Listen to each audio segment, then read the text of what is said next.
Coucou les petits choux, j'espère que vous allez bien. Alors je vous retrouve aujourd'hui avec une petite recette toute simple, un petit sauté de porc à ma façon. Ici j'ai 700 g de... Je vais pousser un peu ça. 700 g de porc. Je vais les couper encore en deux et les faire revenir. Alors je ne mets pas... Vous voyez, je ne mets pas de graisse. Oui, je te remets ta cuve, t'inquiète.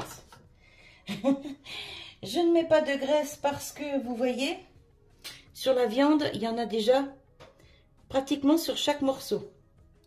Donc, je ne mets pas de graisse dedans. Là, il me faut ma petite planche. Hop, je vais faire des plus petits morceaux, en fait. Vous voyez, des petits morceaux comme ça, hop. Je les coupe en deux, vous voyez, ça fait ça. Voilà.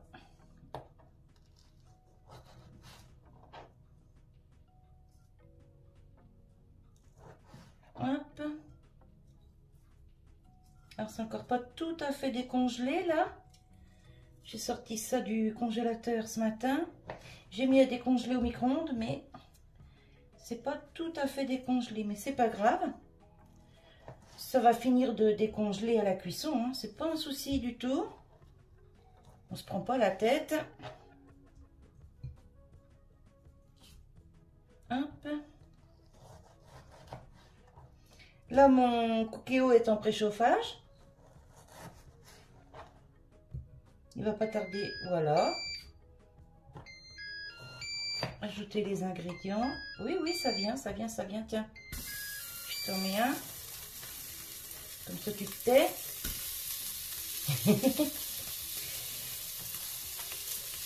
Voilà.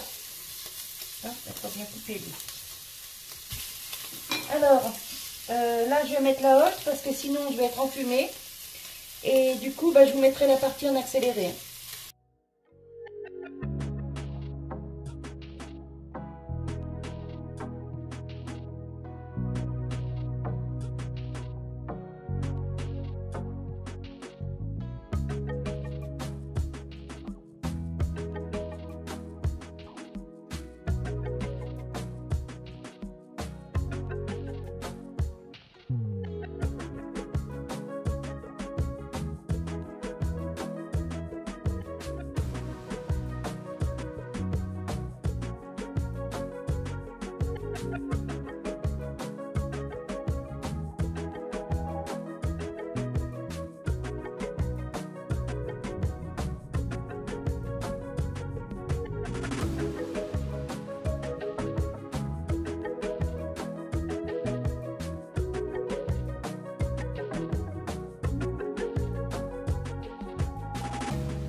Alors, j'ai éteint la haute 2 secondes pour vous montrer ce que je trouve génial avec ça, avec le cookéo, c'est que ça dore bien la viande, vous voyez,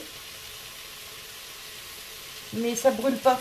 Et ça, c'est génial, parce que dans une cocotte en fonte, si on fait pas attention, ça brûle un petit peu, alors que là, franchement, c'est nickel. Les oignons commencent à prendre une belle couleur. Franchement, il n'y a rien à dire. Plus je m'en sers et plus je lui trouve des qualités à cet appareil. Alors maintenant que c'est bien doré, je vais ajouter les champignons que j'ai égouttés, rincés. Hop. J'ajoute mes petites tomates cerises que j'ai lavées également. Ah, j'ai oublié d'en couper une.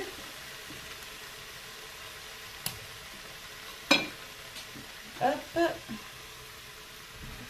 Petite tomate du jardin. Voilà.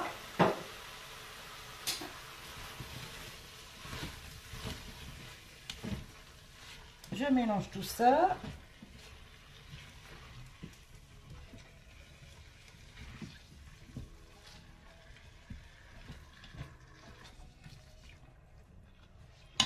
Je vais mettre du poivre.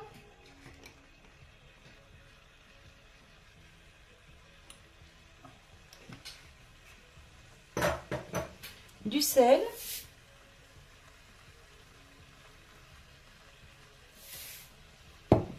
Je vais mettre un peu d'eau.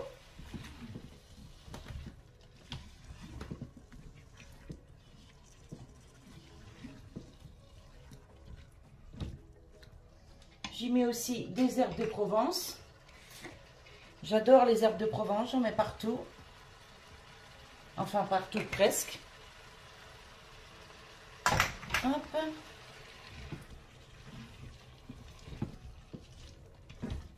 Ça commence à sentir très bon. Alors les petites tomates vont me donner une belle petite sauce bien colorée.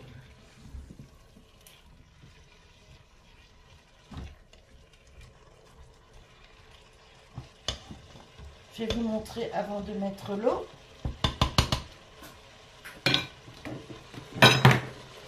Voilà. Maintenant, on va mettre de l'eau.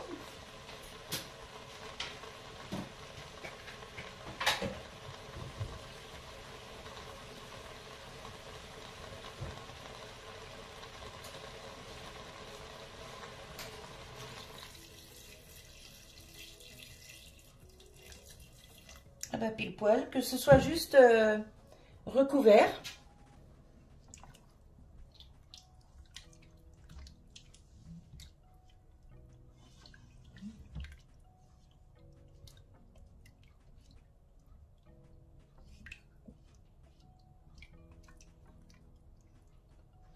Voilà. Ok. Alors, on arrête le dorage, ok.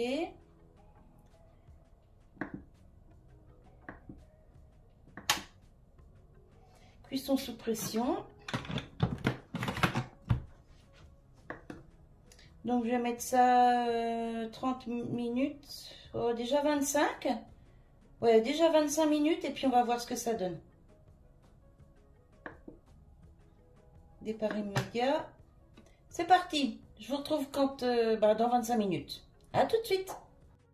Alors, on va voir après 25 minutes ce que ça donne au niveau de la cuisson. Par contre, toute la vapeur part sur le mur. Alors, on essuie. Allez, on fait attention à ne pas se brûler. Voilà. Alors, voyons voir. Ça m'a l'air pas mal. On va prendre la cuillère. On va prendre un petit morceau de viande pour le piquer. Oh bah nickel, ça rentre comme dans du beurre. Alors maintenant, déjà je vais vous montrer comment c'est là. Et ensuite on va mettre le chou-fleur. Regardez. Vous voyez, la belle sauce là, c'est grâce aux tomates cerises. Allez, maintenant on va mettre le chou-fleur.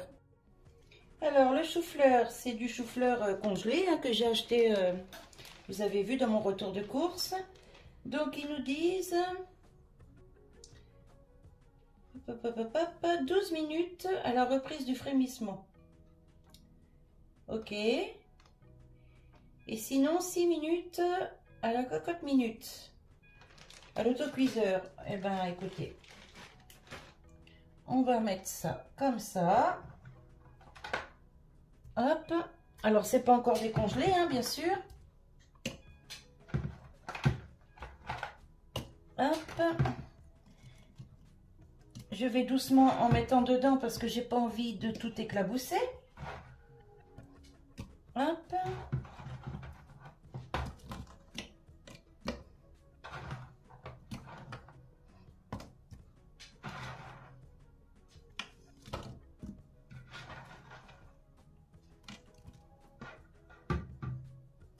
Voilà.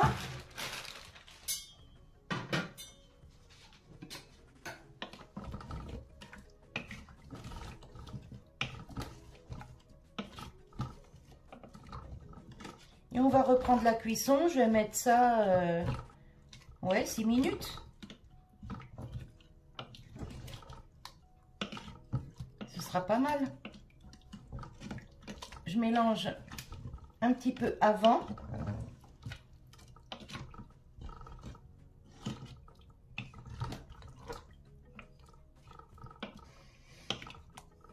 Voilà. Je vous montre. Vous voyez? Hop, on repart.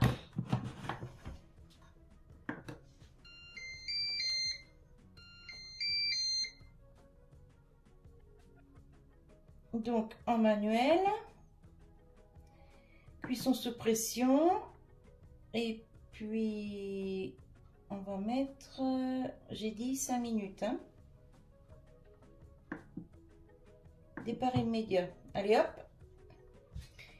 Donc je vous reprends quand c'est cuit. À tout de suite. Alors ça vient de sonner. Donc j'éteins. On va voir si tout est bien cuit. Normalement oui, il n'y a pas de raison. Hop là, on fait toujours attention en ouvrant. Voilà. Ça sent trop bon. Donc, et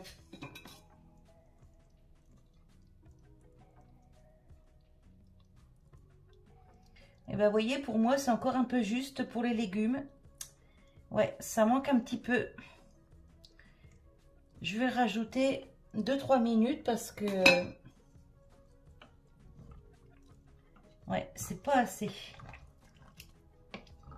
C'est encore un petit peu trop croquant.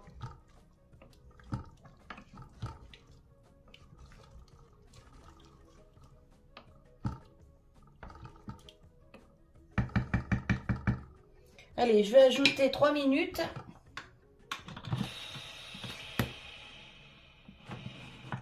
Voilà.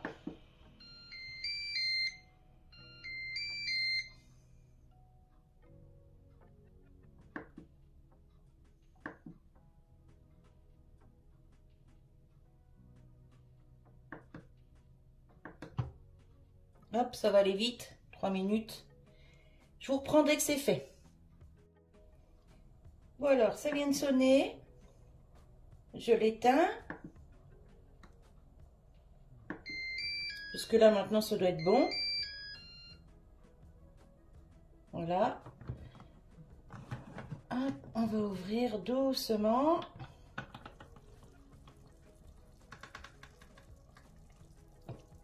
Voilà. Ça bouillonne. Ah bah c'est nickel. Eh ben voilà. C'est nickel. Je vais vous montrer.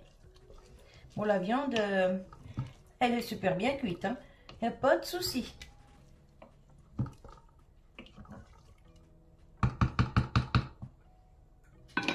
Hop. Regardez. Nickel. Ça fait un bon petit plat. Je prépare pas une assiette tout de suite parce que bah, mon mari n'est encore pas rentré. Donc, je verrai ça tout à l'heure quand il va rentrer. Je vous mettrai une petite photo, comme d'habitude. Donc, pour l'instant, je referme, je maintiens au chaud. Voilà. Et je voulais vous montrer en même temps, vous avez vu hier, le gâteau que j'ai fait au lait Nestlé. Comment je vais faire? Je vais pousser ça.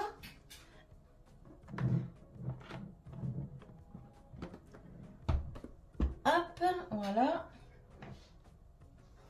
Et je voulais vous montrer, regardez. Vous voyez, le marbré s'est fait tout seul. Vous voyez là? Ici aussi. Et c'est partout pareil, hein. Je peux couper une autre part. Voilà, donc là j'ai coupé une part. Je l'ai poussé pour vous montrer que c'est partout pareil dans le gâteau. Vous voyez, le marbré il s'est fait... hop, ici aussi. Voyez? Vous voyez, c'est partout pareil. Donc, bah, c'est nickel. Alors, moi, je le garde toujours dans une boîte comme ça, hop, que je ferme.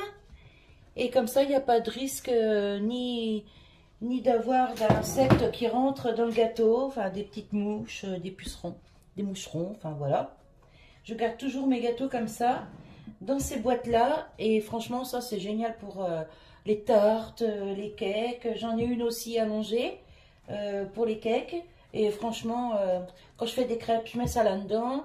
Quand on part manger quelque part, que je fais une tarte salée, une tarte sucrée, je mets la tarte salée dans le fond avec le couvercle comme ça, juste au-dessus. Ça ne touche pas le gâteau du dessous. Et je peux mettre un deuxième gâteau au-dessus. Et bien souvent, j'emmène une tarte salée, une tarte sucrée. Et puis, bon, tout le monde est content. Voilà, voilou. Bon, du coup, je vous ferai une petite photo de l'assiette quand mon mari sera rentré, qui sera prêt à passer à table. Et moi, sur ce, je vous souhaite un bon appétit. Je vous dis à bientôt pour une nouvelle vidéo. Bye bye!